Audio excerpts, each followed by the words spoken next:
Hello, this is Divine Sunshine for Sankofa Fast-Foward.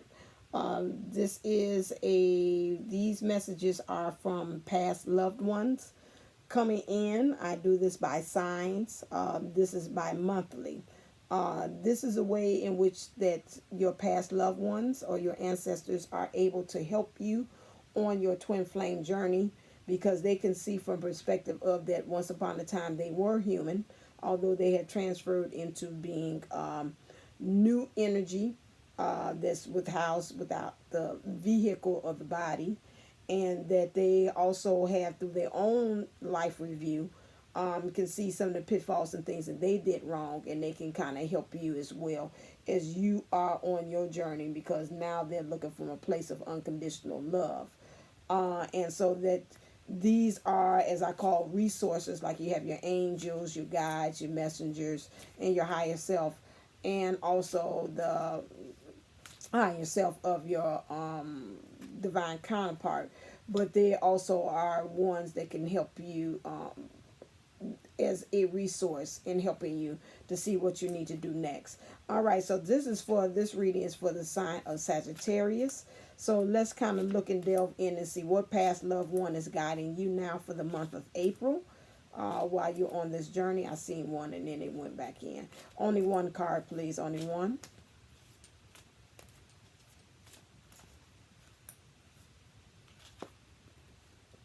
Seeing two, but only one.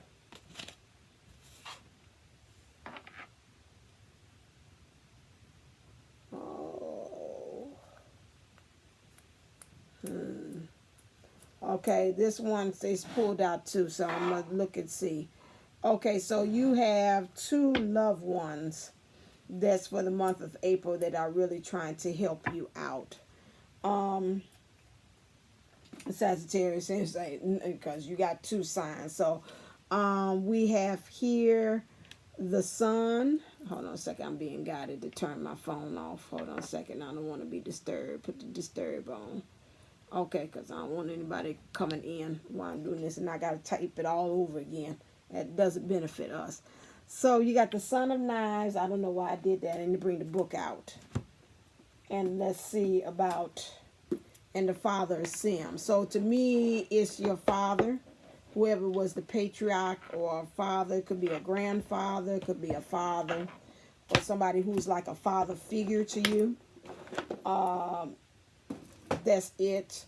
And then you got either, if you have a son of knives. Now what I figure on this one now, this could be again, son of knives, somebody who two ways, and that's interesting that they both are cutting. No, he's pouring into, he's like giving like libations, giving honor into the ancestors. He is. This one is cutting. Now I'm looking at him. Just this thing he got in his hand.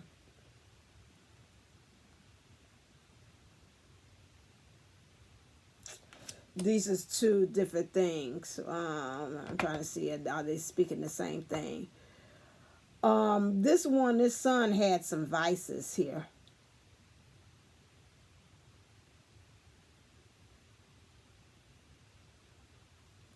It's like three stepping up. It's three energies. You got one here that's really believed in his family and honoring his family. You got one here, I'm trying to decipher, that was kind of like into some stuff, because I'm seeing like a knife here. So, you know, either he might have betrayed somebody, or either he used this knife to cut people up, like he might have like a really sharp mouth as well. Or he really, because I don't know, this black and red he got on here kind of remind me of like gang. I just keep on getting pulled to that, like gang. Like he was into some gang kind of like activities, some stuff like that. That's why I keep on looking at this black plaid thing, and that just keeps on bringing me back to that. Son of Knives.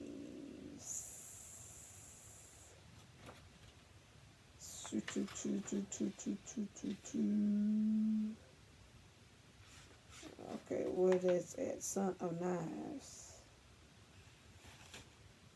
It's nice.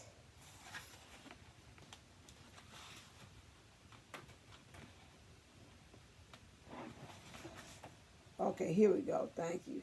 Son of Knives, 93. Son of Knives represent the Son of Knives stands in front of a church clasping a switchblade and razor as he awaits the arrival of his opponent. This winner of this slash fest must face no retribution from the family of the wounded or deceased man, because the battle takes place before the eyes of God. Son of Knives represents the tendency to go too hard, provoke others. Yeah, this person kind of provoked others. I can tell that. On the positive side, he is innovative, gung-ho, energetic. He's a vigilant person. He's clever. He's persuasive. On the negative side, he is pushy. He's aggressive. He's two-faced. He's a gossiper. He's a hustler and likes to take unnecessary risks and spreads gossip. That's what I'm feeling. Then I got like a third person that coming in. It's like this is how he used to be when he was young. But then he found a way to become this father person who really learned how to be more peaceful, more understanding who he is and what he served as a father. So these are like three people for the Sagittarius. So it might not resonate for everybody, but I'm telling you, you got a person, the ancestor from your past lives, Sagittarius, that could just be a father figure. You got one here that might have been a son or somebody very youthful that it was like Michael Jackson. You want to be starting something. I'm still picking up gang activity. He was again very pushy. He was a hustler. That's why I'm saying this person hustled. He was a hustler, and that's why I figure about gang activity, like hustling things as well. Or this person could have been, once upon a time, he was a hustler. He was into that kind of background. And then he pushed through his vices and he became this person that he is known to be now. Okay? So you got three kind of like personas that's kind of could be presented here. Okay? So with them, what is the heart of the matter? Oh, did I bring out my dark things? Yeah, I did. What is the heart of the matter that they see that's going on with you from their perspective? Ooh, stop. Where you going?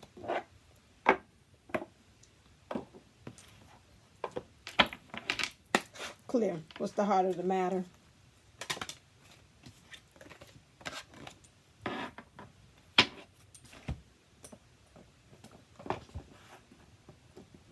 So two things that they see for you, Sagittarius, that they're saying that you got to keep an open mind, that you keep on looking at this divine counterpart, and you keep on looking at them, and it's the master. He's like, I'm observing you, and as I observe you, I see that you having a problem of really getting past this person's differences.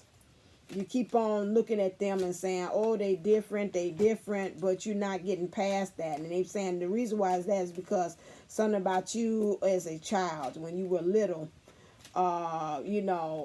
your perspective is causing you not to be able to have really peace about this situation. And so they're saying, you got to really be able to kind of like take this seriously. Like, to me, like the child energy is making you not take a thing seriously about this. Like, yeah, I see it, but you're not really anchoring in. I think about the movie, the TV show I seen, Cherish the Day. You see, I referenced that before. And it was about this couple. And they're really coming from two different backgrounds. One of them, she's like raised by the father. That's interesting. I said that. Father who was a ex-known gang member. And he really wasn't a father. I think her father had passed, but he took on the role as being this father figure for her. And the guy that she's in love with, he comes from a very well-to-do, so she's like from Compton, like she's that, and he's from a well-to-do family. And so then they were like they're getting ready to get married, and they was having a tasting. And so the mother had came, the fiance, his mother had came. And you could tell there's some differences in the young lady. The tasting they were at was at this woman's house that made cakes. And so then she's like, oh, so the mother-in-law came from the aspect of, oh, this is nice, we're gonna go see some other cake tastings. And then the woman's like, no, I know this young lady from birth. I'm gonna make her cake. So I don't care what you talking about, but I'm gonna make this cake for her, because I was always dreamed when she was small, that's what I was gonna do. And so the lady was like, oh, okay. So she said, okay, well then we gonna go with what you having. So you can see the tension that was happening. So the young man, the fiance, he went and said, okay, well, we got some other places that we got to go today. So I'm going to take my mom here, and so we can go see other places as well. And so then the father figure was left with the young lady, was the fiance. And he was like, you know what? He's like, they're from two different worlds. And so she was kind of defending and saying, well, he understands the two different worlds that we in. He don't have a problem with that.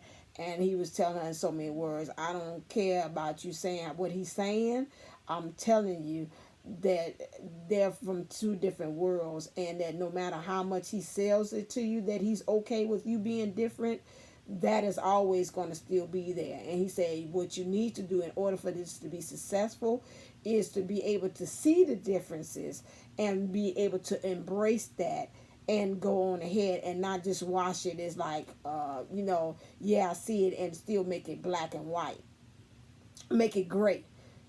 Respect that the colors are black and white, and that he's black and you might be white in your belief systems, and learn how to make a beautiful pattern from those two. That's the advice that this past loved one is telling you, is that you all are different, but learn how to merge both of those things and create a pattern from it, not trying to make it gray and make the black and white together and mix it together to make it blend. He's saying respect that there are differences. Why does he say that again? Because again, you're imagining. You want to open your mind, but your imagination is taking over, and you're not being able to actually ascend.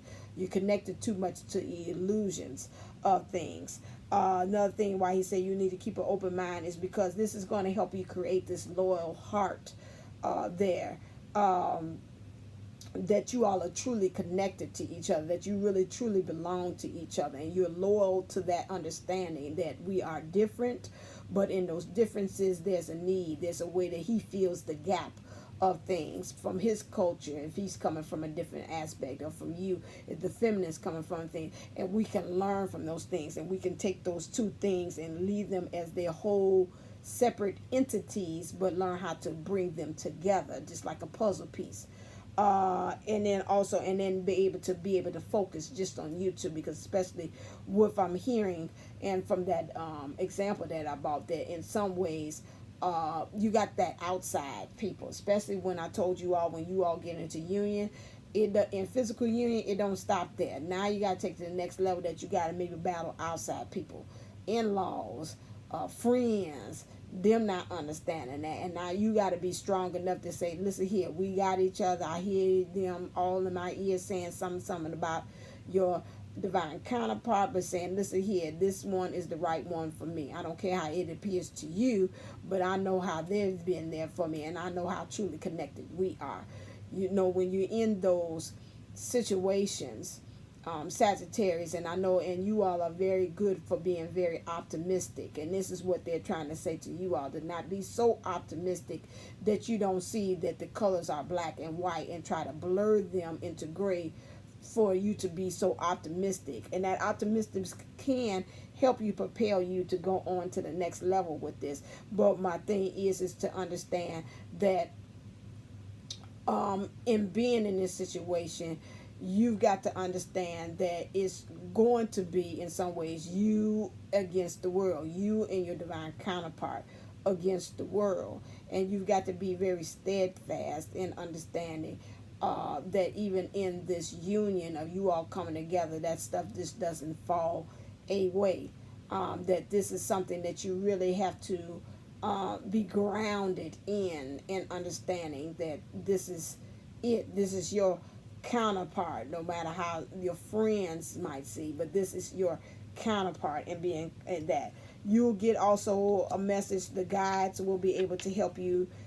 The stork is represented here, which again is like spirit being able to talk to you and give you some out of the box alternative ways of how to be in order to get this message to you. Some of those things might be people talking to you. You might be watching a movie, things of that nature. Just like I said about the movie that I have here, it's just very important that it brought it back to me.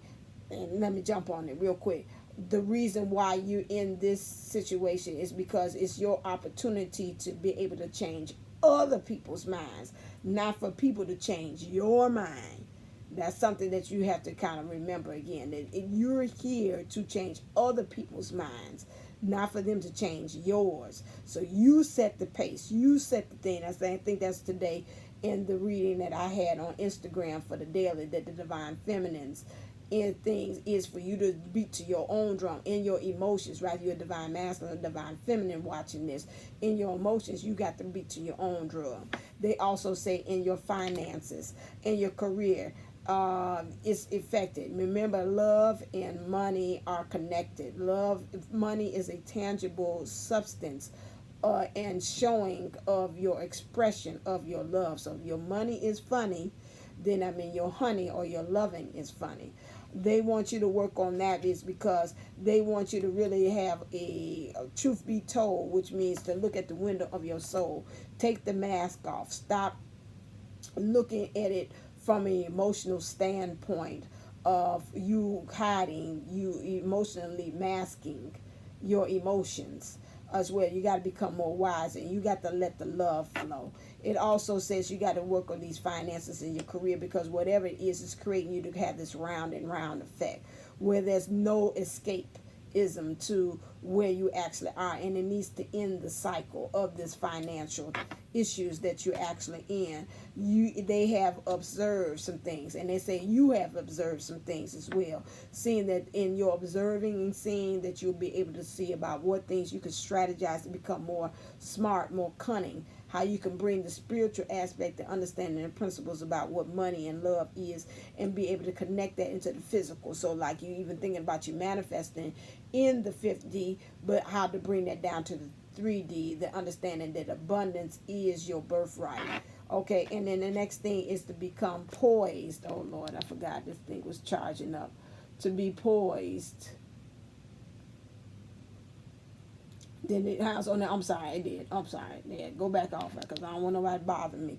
To be poised as well. And so that means to really in your emotions, honor your emotions when it comes to your career, or also in it. Why it's so dark? Why it's in your career? Whatever. Now it got darker. Okay. In your career and in how you can honor that. Maybe your finances is not right and you've been kind of ignoring that, or either in your and also your career, you're like, this ain't working, this ain't bringing enough, this 9 to 5 here. Learn how to really honor your emotions so you can be able to be set free for you to ascend.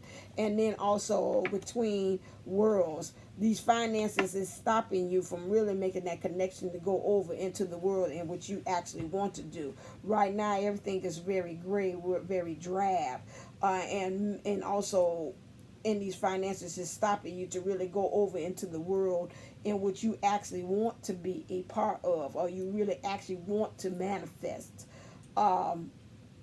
with you. And so that's causing a major issue with you. So this is something that you got to really kind of go into and really take a delve into as far as these finances, because according to them, this is what they're seeing as a problem.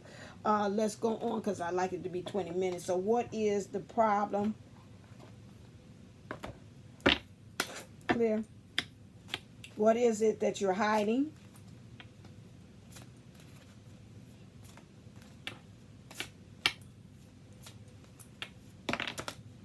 Woo!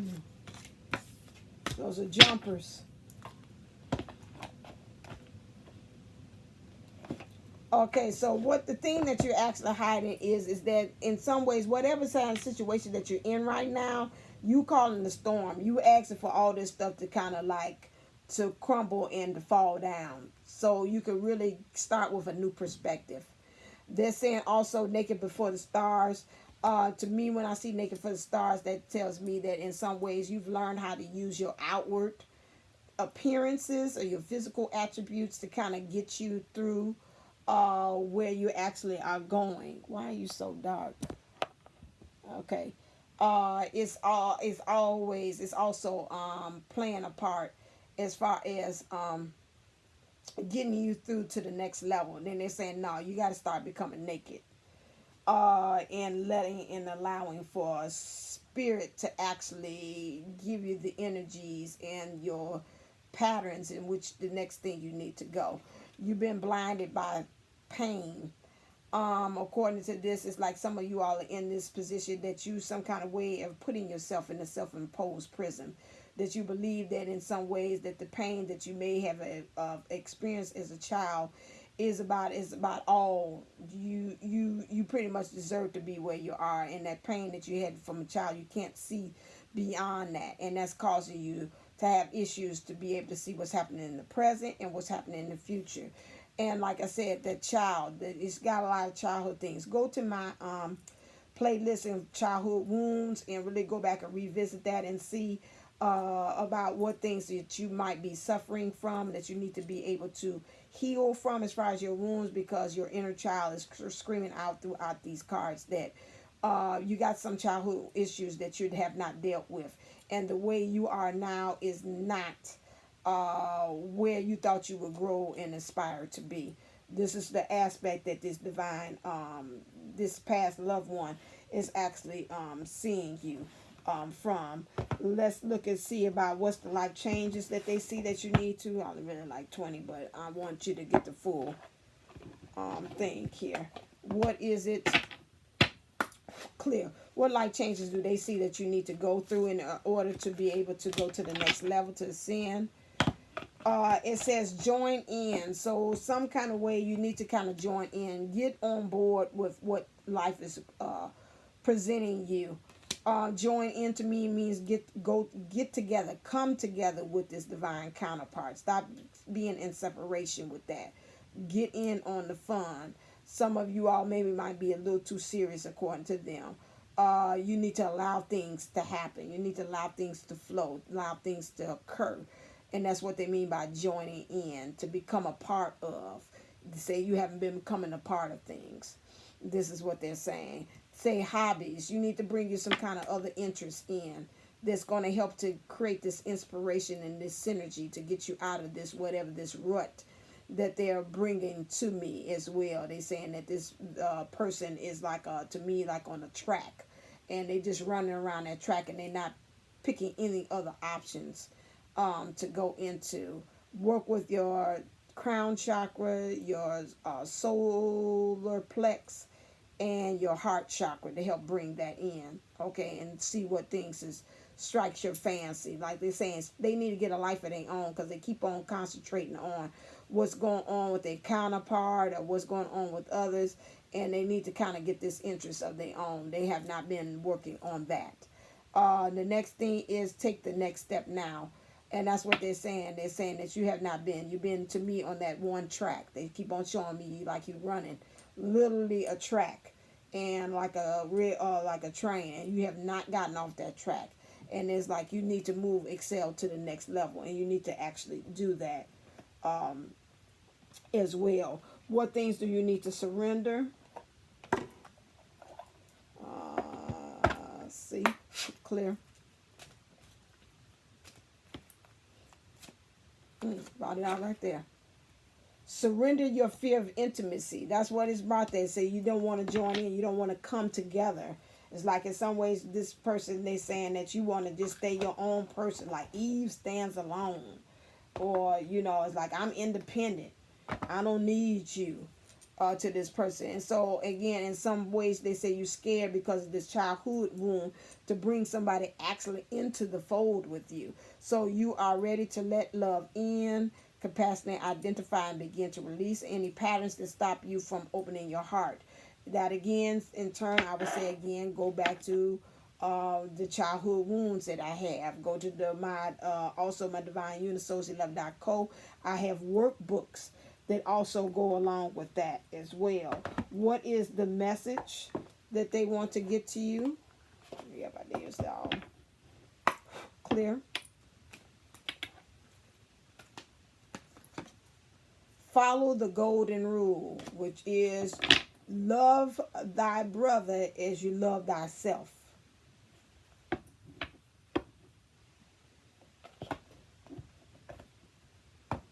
Respect others as you respect yourself. It said be yourself. That's the thing.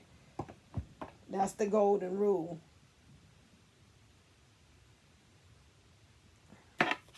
So again, this person on the outside, love. So again, start with self-love. And then from that point on, everything else will kind of filtrate from that point. So you need to, they telling you, you need to practice self-love to be able to be open to love and to get your finances together. Because I told you love is in everything. Love in the form of abundance, this person. So this is what you need to actually do. What is the energies that they're seeing that source wants to move you towards?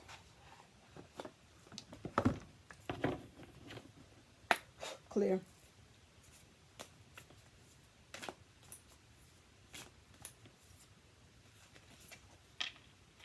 Justice.